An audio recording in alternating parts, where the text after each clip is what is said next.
Alors franchement, tu te reconnais dans ça? T'es au volant, ton moniteur te dit on prendra à gauche dès qu'on pourra. Et toi, bam, tu finis par prendre le sens interdit. Coup de stress, freinage brutal, ton moniteur qui soupire.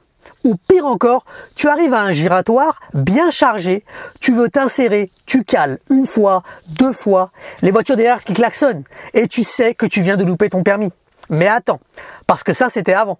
Maintenant, tu anticipes tes intersections de loin, tu t'insères sur les giratoires sans problème, tu ne cales presque plus jamais et tu commences à te poser la question.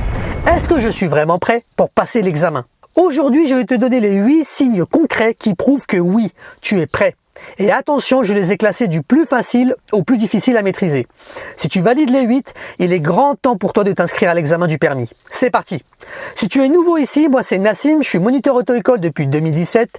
Je propose des parcours d'examen filmés en vidéo et sur cette chaîne, on parle de tout ce qui touche à l'apprentissage de la conduite automobile. Sans détour, avec des conseils concrets. Aujourd'hui, on attaque un sujet hyper important. Comment savoir si tu es vraiment prêt pour l'examen du permis? Parce que c'est une question que tous les élèves me posent. Et c'est normal. Tu ne veux pas te planter le jour J. Tu ne veux pas perdre ton temps et ton argent. Et surtout, tu ne veux pas repasser 3 fois. Voire plus. Donc accroche-toi bien parce que je vais te montrer 8 indicateurs ultra précis. Et si tu les valides tous, crois-moi, tu es largement au niveau. Allez, on commence avec le premier signe, le plus accessible. Tu détectes les intersections de très loin. Et ça, c'est hyper important parce que c'est la base de l'anticipation. Les débutants voient l'intersection au dernier moment, genre à 20 mètres. Ah mince, c'est à qui la priorité? Ou alors, je dois tourner, mais je vais encore trop vite. Résultat, freinage d'urgence. Pas le temps de vérifier les angles morts ou le rétro intérieur. Pas le temps de mettre le clignotant correctement. C'est le chaos. Quand tu es prêt à passer l'examen, tu repères l'intersection 50 voire 100 mètres avant. Comment? Tu lis la route, tu recherches les indices formels, les panneaux de signalisation et les indices informels. Un passage piéton au loin, un trottoir qui s'arrête et qui repart, des plots, un véhicule au loin qui tourne ou alors qui traverse. Tu regardes loin devant, pas juste à 10 mètres de ton capot. Demande à ton moniteur de ne rien te dire pendant 5 minutes. Si tu arrives à anticiper toutes les intersections et ralentir au bon moment, et te positionner correctement sans qu'il te dise quoi que ce soit, tu valides le signe numéro 1. L'examinateur va noter ta capacité à détecter les zones de danger potentiel. Et une intersection, c'est par définition une zone de danger potentiel. Si tu découvres les intersections au dernier moment, tu vas rouler trop vite. Et même si c'est pas ta faute, il va considérer que tu pourrais rater la première priorité à droite que tu rencontrerais.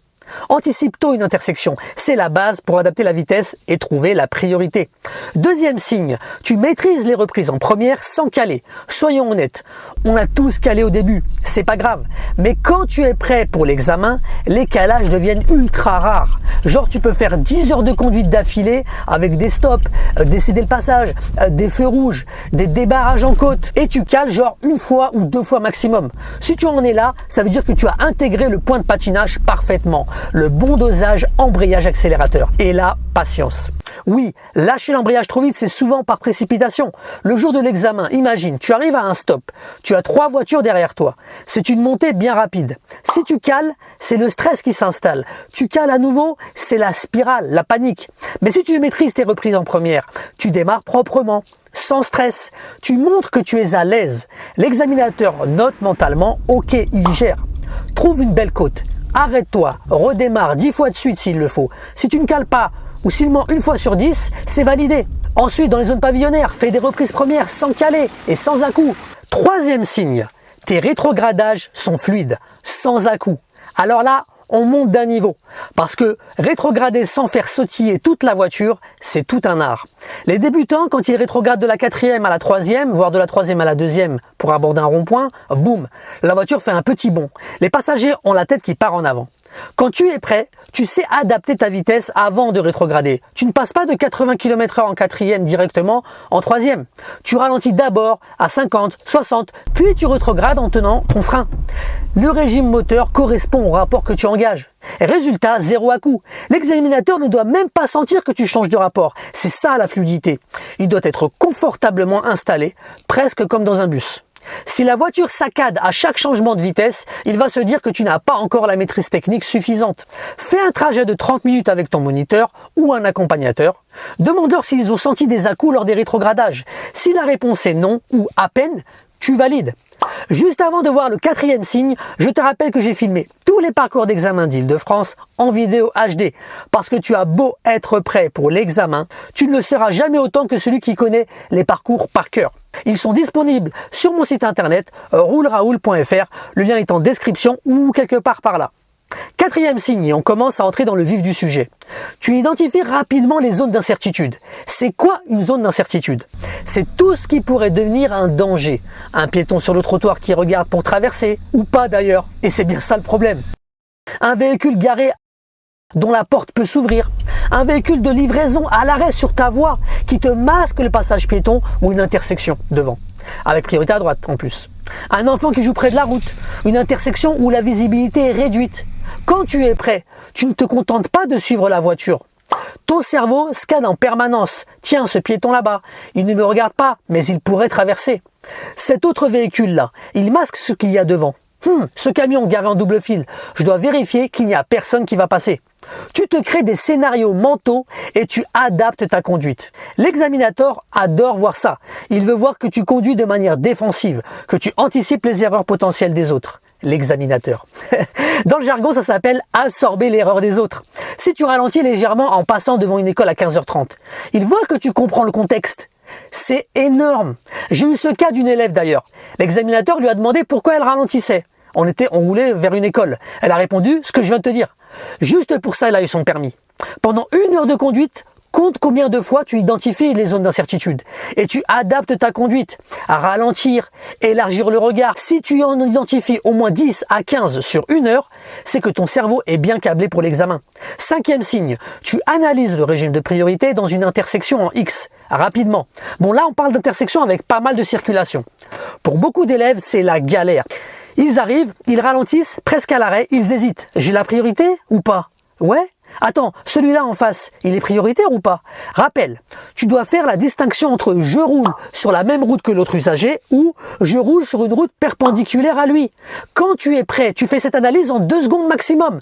Attends. Bah justement, c'est toi qui vas travailler là. Voici ma question. Sur l'image du haut, si le véhicule bleu tourne à gauche, qui est-ce qui est prioritaire? Le véhicule bleu ou le véhicule violet qui continue tout droit? Et ensuite, l'image du bas, si le véhicule bleu tourne à gauche, le véhicule violet, lui, continue tout droit. Qui est-ce qui est prioritaire? Le véhicule bleu ou le véhicule violet? T'as 10 secondes.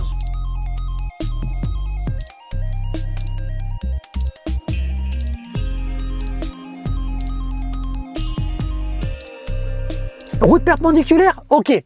Je regarde s'il y a un panneau. Non. Un marquage au sol? Non plus. Quelqu'un arrive de ma droite? Oui, je le laisse passer. Même route? Ok. On a tous les deux le feu vert. Sauf que je lui coupe la route quand je tourne. Je les laisse donc passer. Ça doit être automatique. Pas besoin de réfléchir 15 secondes. Si tu hésites trop longtemps à une intersection en X, l'examinateur va penser que tu ne maîtrises pas les règles de priorité. Et ça, c'est éliminatoire dans sa tête. Fais un parcours avec 5 à 6 intersections en X, même route et route perpendiculaire. Si tu ne t'arrêtes pas quand tu as la priorité et si tu cèdes bien la priorité quand tu dois, c'est gagné.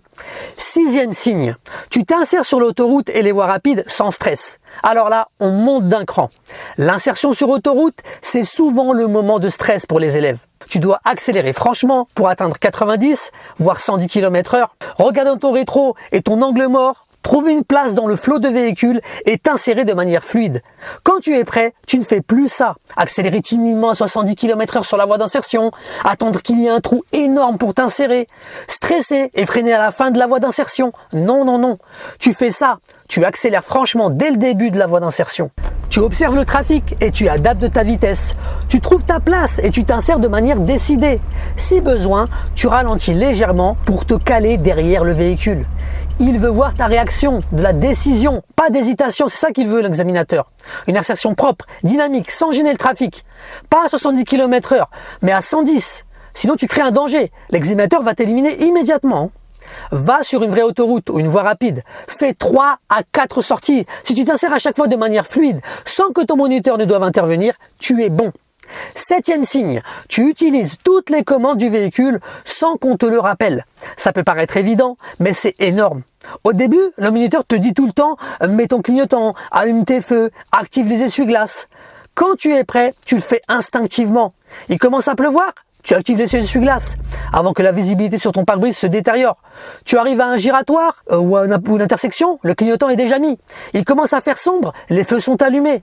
C'est pareil pour les feux de détresse, s'il y a un bouchon qui se forme devant toi par exemple. Aussi le frein à main quand tu te gares. Le rétro intérieur que tu réajustes si tu es mal installé. L'examinateur ne devrait jamais avoir à te dire « mettez votre clignotant » ou « allumez vos essuie-glaces ».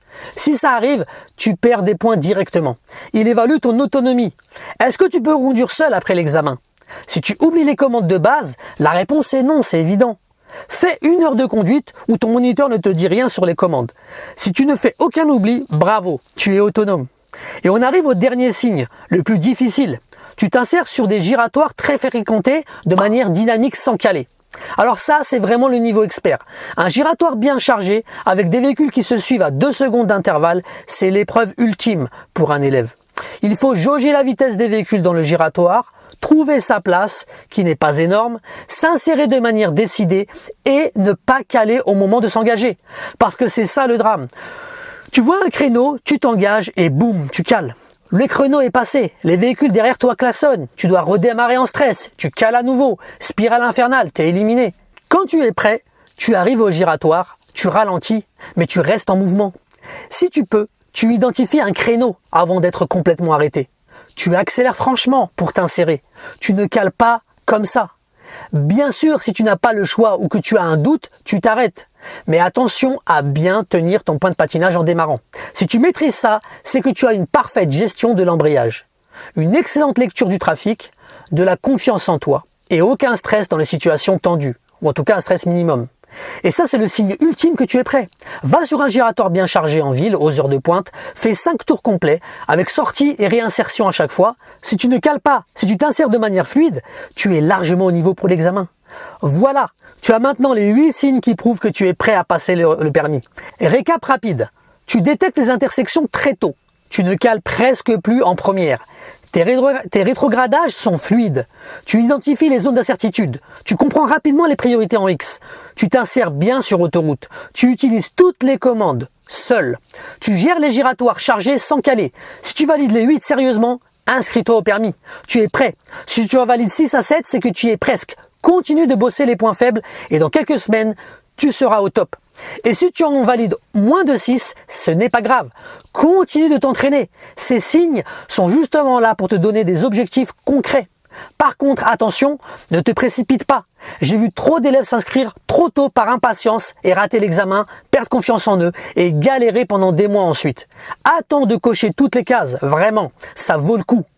Dis-moi en commentaire, sur les 8 signes que j'ai cités, toi, tu en valides combien ?